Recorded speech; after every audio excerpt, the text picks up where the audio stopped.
Hey, I'm going to show you how to do a one button fade in and fade out in Ableton. This is a quick trick for if you're getting off tracks or if you're going spontaneous. You can just fade your tracks out and fade them back in wherever you need to.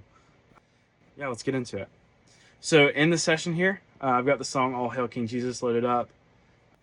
We're just going to be focusing on the piano track today, just to keep it simple.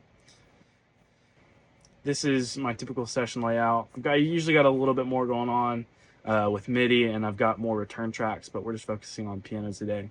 Right here is my headphone out, just so I can hear and monitor while keeping my same outputs for my track rack. Yeah, on the timeline, you see the piano here. I can play it. Sounds great. Good stuff. So the first step you need to do to create your fade in and out tracks is you need a MIDI track. You can do Command Shift T. It's a shortcut to create a MIDI track. Just delete whatever's in there. We're going to need two of these, so go ahead and create another.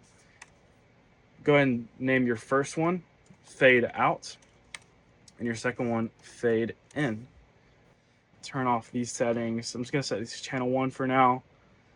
Doesn't really matter. And then the action of these MIDI tracks will happen in session view. But don't worry, this works in arrangement view. Session view is just where these take place. So if we hit tab, it'll take us over to session view, where we can see session view. So our first task will be creating a MIDI clip on the fade out track. We're just going to copy this clip over to the fade in after and change a couple things, but it'll just simplify things if we create one for now. So to create a MIDI clip, we'll double click right here on the fade out MIDI track. And now we've created a MIDI clip. There's no notes in here right now. Before we put a note in, we're going to want to turn off our loop setting. If loop is left on, it will just continue to play this MIDI clip over and over. If we have fade on there, it will fade out, jump back up, fade down again infinitely. We don't want that. That is distracting. So yeah, first step, turn off loop. Secondly, we're going to go in here and place a MIDI note in. If we just double click here, it will create a MIDI note. It doesn't matter what your note is as long as it doesn't clash with something else in your session. I'm just going to choose C3 for now because that one's free. And then we will go over to the envelopes tab right here. In the envelopes tab, you can see we're in the MIDI control. And then under that, we have pitch bend. We don't want to use pitch bend. We don't want to alter anything else about the track. We're going to use an undefined track here. These general purpose will also work, but just to keep it simple, we'll use undefined. Then we're going to want to put a point on this clip. This will be our fade out. So we want to have one at the end that's all the way at the bottom, one at the beginning that goes all the way up to 127. And what will happen is this clip will be activated and it will slowly ramp it down all the way down to 0 from full. We're using filters to fade. That way we have a cleaner fade. I learned that from Nathan Polly. Instead of using volume to fade out. It just sounds smoother because you're working your frequencies out.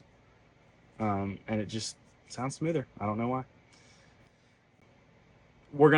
Because we're gonna have two filters, we're gonna want two of these envelopes.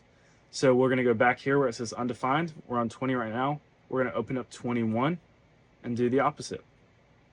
So this one will be going 0 at the beginning, 127 at the end. That is perfect. So this is a finished MIDI clip. We will copy this and put it on your fade in as well. So we'll click on this clip, Command C, go over to fade in, Command V, and we just copy that clip over. Yeah, these are just orange for now. It doesn't really matter. It's just the automatic color. Who cares? And then we will go back over to our envelope tab. No need to change the MIDI note. These are fine to be the same or different. It really does not matter. Inside of this envelope, we will go to pitch bend again, and we'll see undefined. These are the same as before, but since we're going to be fading in, we're going to want to make these the opposite of how they are now. So we will drag this 127 down to 0, and then inversely 127 over here. We need to do that to the other side as well. drag, so now we're on 21 undefined. We'll drag this one up to 127 here, and this side down to 0. Sweet. So now your MIDI clips are set up and ready to go. The next step will be to put an auto filter, actually 2 auto filters, on the track that you're wanting to fade in and out. Right now I'm just going to fade in and out this piano return. Some people use their tracks on your main. You can put an auto filter on there, it doesn't really matter. But we're going to go to the piano and open up our audio effects. I've already got the auto filter pulled up over here, so we'll just drag 2 of these in.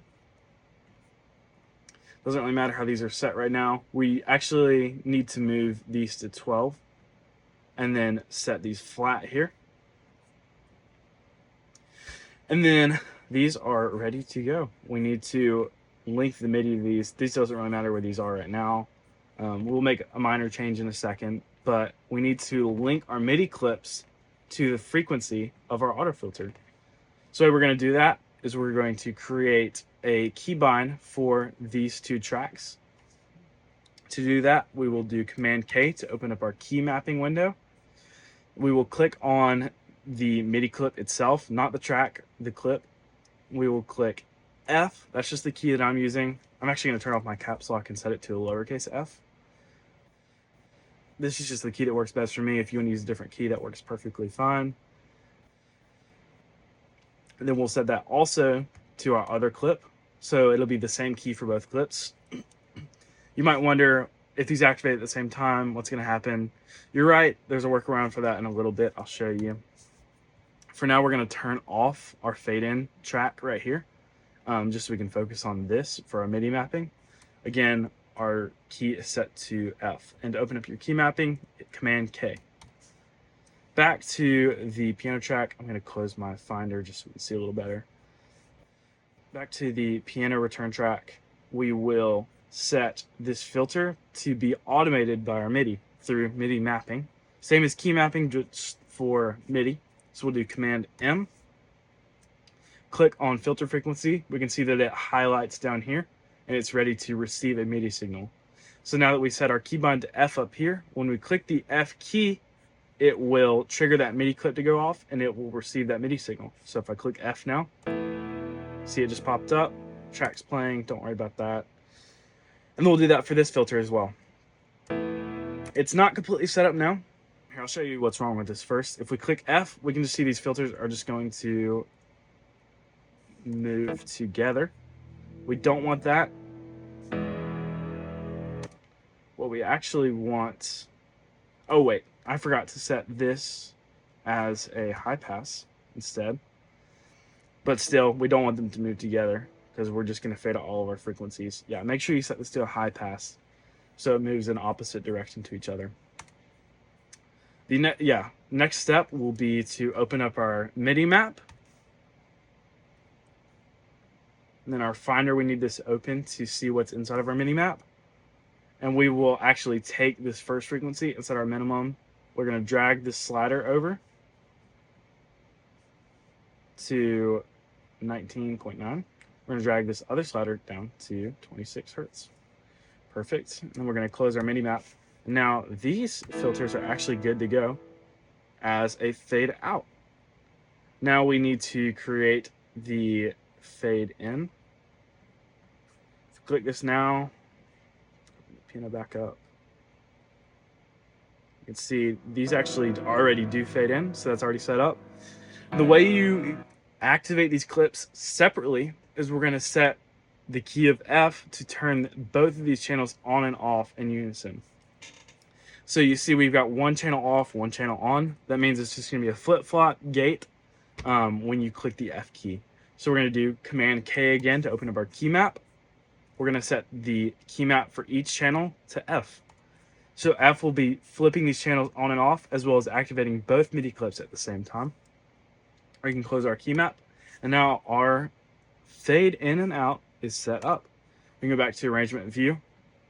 I'll leave these open so we can see what's going on, and then I will close my Finder.